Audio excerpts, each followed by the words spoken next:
The 17th position Premier League team on the Premier League table, known as Luton Town, is going to be hosting the first team on the Premier League table, that is Arsenal. It's going to be played tomorrow at the Kenilworth Road Stadium, and the stadium capacitates 11,500 people. Match day 15 in the Premier League. Luton Town went ahead to obviously play their previous game. They went ahead to lose to Brentford away 3-1, and they return to their stadium after really winning their previous game they played at home against Crystal Palace by 2-1. Welcome to the Rokani Media Football. How are you guys, and who you're watching us from? I go by the names of Rokani David. Smash the like button, comment and share. If you're only watching us for the very first time, endeavor to subscribe to this channel so as not to miss out on stories that we do upload in here on a daily. Now, for the side of Arsenal, they won their game at home against Wolverhampton Wanderers by 2-1, and they return again to obviously play away from home. And remember, Arsenal have a repetition of not conceding goals when they're playing away from home. So the first place side on the Premier League table is facing the 17th place side in there for you. And Luton Town are coming into this game when they obviously know that Sheffield is going to hate to sack their manager, and maybe their manager might be up for a sack if at all he loses to Arsenal. But it looks like they never went ahead to recruit very many players, and the board might be really looking to sympathize with the manager of Luton Town. Now, when you look at them, they're really having Tengi Mengi is a doubt, but he might really find himself trying to defeat the knee issue to sit it that obviously comes in through after passing a late fitness test. Alfie Doherty is also absent, was absent for the entire weekend, so we expect him to return. Albert Samilo Konga will not be able to play part into this game because Arsenal loaned him that side, but is in his final stages of his recovery because he really got a thigh injury. Mavala Sinkamba is having an injury. Mads Anderson is having a thigh injury. Rich Book is having a thigh injury. Woodrow is having a calf injury. Dan Potts is having an ankle injury. So those are the players that are really injured at the side of Luton Town that you don't anticipate obviously show up into this beautiful game of football as Arsenal plays away at Luton Town. Then for Arsenal, Julian Timber, Emily Smith-Rowe, Fabio Vieira, Thomas Partey, and Fabio Vieira. Those are out. They are totally out. Now, Takahiro Tomiyasu was really withdrawn from the game of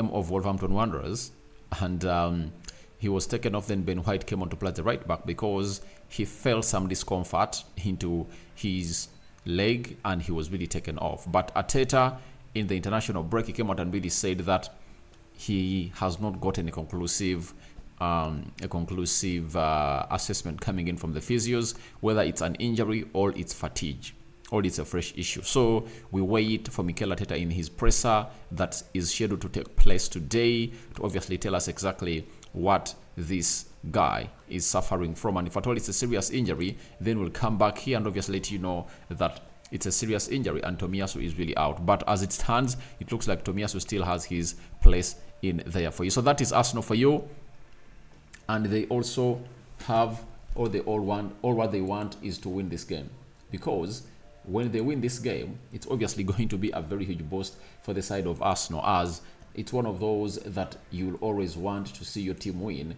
as you stretch again. I think I talked about it. There is a certain video I was doing and really talked about it, why it's important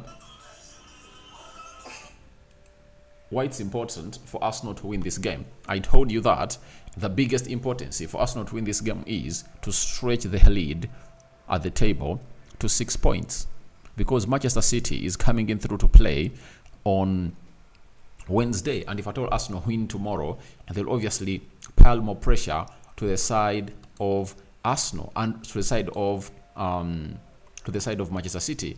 And secondly, Man City is really having very many players out. Jeremy Doku looks like he's going to be out.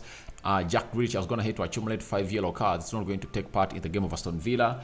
Then the other guy who is really going to be out also is Rodri. He's suspended because of accumulating that much of yellow cards. After drawing 3-3 with Tottenham Hotspur, Man City are really looking very bad because they've not gonna hate to see a win in the previous 3 Premier League games they're gonna hate to play.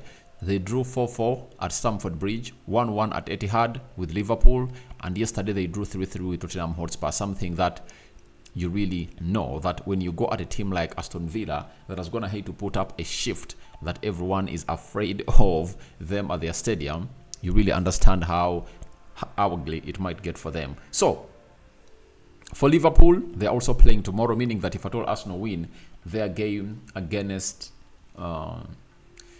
if Arsenal win their game against what side? If Arsenal win their game against Luton Town, they will be 5 points ahead of Liverpool, and all they'll be calling in for will be something simple: this going to where they deserve it to be and create more pressure. You saw to it that Liverpool came in through and really conceded 3 goals against Fulham because of the pressure. You know, though they really required that late winner coming in from Trent Alexander-Arnold to obviously make it for 3. Then for the side of Man City, because of the pressure, they conceded 3, you know, and they fought hard to obviously get that game into a draw. And if Arsenal goes ahead to do that, these teams are not having simple fixtures. For Liverpool, they're going to play Sheffield. You know, there is a new manager bounce. Sheffield is going to hate to sack their manager. They're the first Premier League team to sack their manager. So you anticipate a new manager bounce into that fixture. So Arsenal might find themselves really 5 points clear ahead of Liverpool and 6 ahead of Man City by the time the match day 15 really comes to a halt in there. For now, let's go to the predicted starting 11 of Arsenal, as I've gone ahead to come in through with my team here, and you'll let me know whether you agree with me or not. The system of Arsenal has always been a 4-3-3, and it's what the manager of Arsenal desires. That's a 4-3-3 system, and when we go on the screen, obviously we know the goalkeeper is gonna be David Raya. That is it. And this is a goalkeeper who would have gone ahead to keep another clean sheet as they took on the side of Wolves, and is going to be so much pissed for Zinchenko on gifting on Zinchenko gifting them that goal to Kuna. On the right back, I think Benjamin White returns to the starting 11 of Arsenal because he really had some good minutes as they played against Wolverhampton Wanderers, and it all went onto their side. Then onto the left back, it's gonna be, I think, Tomiyasu. If at all is past fit by the manager, I don't see Zinchenko really starting this game. Even if Tomiyasu is really injured, I see Jakub Kiwior coming in through to start into this game, because you can't come out and not penalize a player like Zinchenko on what he went ahead to do into that game. Very, very, very silly giveaway. And for a player like him who is really press resistant, I see no reason as to why he obviously comes in through and really concedes or make Arsenal concede a goal like that. And a wake-up call should be given to this guy in there. You go to the central defense, obviously it's going to be William Saliba and Gabriel Magalhaes in the central defense. But in this game, I really smell Jakub Kiwior starting. I don't know why, but I really smell signals of Jakub Kiwior really playing part in this game, either starting on the left back or on the left side of the central defense. I really smell it and I really feel it. So we wait and see how that really pans out for the side of Arsenal. But I really feel Jakub Kiwior might start into this game. When we go to the central midfield, I believe Jorginho is going to obviously play part and is going to start into the CDM area of Arsenal. Then Martin Odegaard will come in through to obviously play onto the other side of the midfield, and there will come Declan Rice to play as a box-to-box midfielder into this side, because a lot of physicality is going to be needed, and this guy who goes by the names of Declan Rice will really make it a point that he does the needful into that midfield. So I anticipate that they're obviously going to start up like that, and I see no reason for him not going on to the level where they all deserve to be. And it comes to our know that no one is really going to stop Arsenal from really winning this game, because they are on fire and lots of things have been gotten right by the manager of Arsenal, that is none other than Mikel Arteta. So for him, after that, we go to the front three. Right forward, I anticipate that Bukayo Saka is going to come in through and really play a very huge part into this fixture of Arsenal, because he's really one of the good players that Arsenal are really having, and his consistency is really good. Remember, he went ahead to be on target as they played against Wolverhampton Wanderers. He was on the score sheet alongside Martin Odegaard, and Mikel Arteta will obviously want to field him. Now, Trossard started. When you look at the lineup of Arsenal, they really had, let me see this lineup of Arsenal. I want to get it right. When Arsenal was playing Wolverhampton Wanderers, where did Trossard start? Trossard started in the midfield three.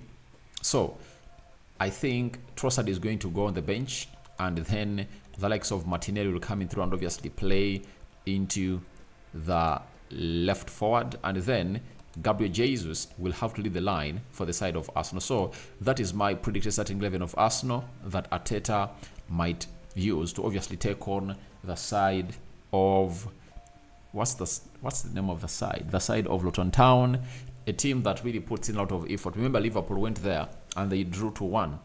Man United beat them by 1 goal at Old Trafford, but I think Arsenal has a better force that can really see this team obviously go to the knees. They can put this team to the knees, and they give it the beating that it really deserves. Now let's go to a little bit of the head-to-head stats that you guys need to know about these teams. First and foremost, this is the first meeting between Luton Town and Arsenal in any competition since December 1991, and a 1-0 win for the Hatters at Kenilworth Road in the top flight. So they last met in 1991. So secondly, Arsenal are winless in their last 10 away games against Luton Town in all competitions. 6 draws, 4 losses since 2-1 league win in January 1984 under Don Howe. So Arsenal are really having a very good stretch against this side.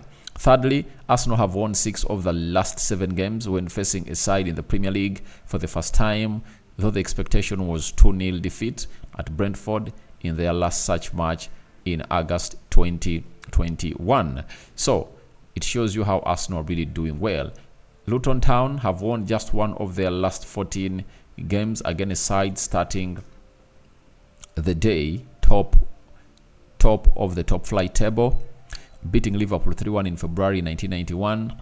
This is their first such a game since a 1-1 draw with Man United in April 1992. And lastly, Arsenal have won over half of their Premier League games played on each day between Friday and Monday, registering a 55.7% overall, but have a win rate of lower than 50% on each day between Tuesday and Thursday. So that is what Guga's going to have to give us when it comes to the head-to-head as far as the sides are really concerned. When you look at Arsenal, it's one of those teams that are going to have to lose, I think, only 1 game away from home. That is Arsenal. They've gone ahead to collect a loss at the 10 side at Newcastle, 1-0. It was very controversial, and they drew 2-2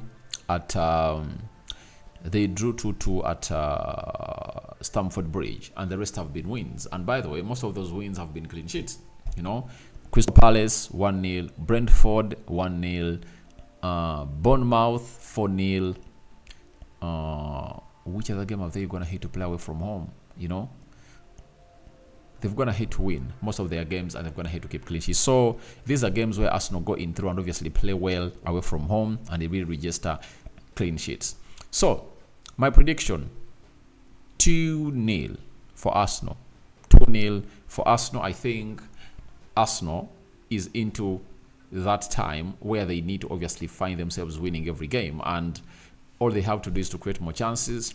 And I would like to call in for one thing, for Gabriel Jesus get him those chances, because you see to it that he creates for these players, but these players really create for him. So Gabriel Jesus needs to be fed in a lot to obviously get in those goals, and if at all those goals coming through, he'll obviously be one of those players that I'll really be happy for. So that's what I had for you as far as Luton Town versus Arsenal is concerned. We are now waiting for the press conference of Mikel Arteta, though I've not yet seen anything showing that he's going to do a press conference today, but it's a mandatory one for him to do it if at all there is a Premier League game. And we wait and see how that's going to pan out, because we need a Tomiyasu update. We need updates of other players like Emile Smith-Rowe and others that are really trying to fight back. Even Thomas Partey, because they are back on the grass doing individual training, and we don't know how their recovery and rehabilitation has reached. May the living to God bless you abundantly. The Muslims Barakallahu Fikum. I call in for your reactions into the comment section below. Who would you start? Who wouldn't you start into this starting 11 that I'm gonna hit obviously show up to you onto this video. Ciao ciao. Bye bye.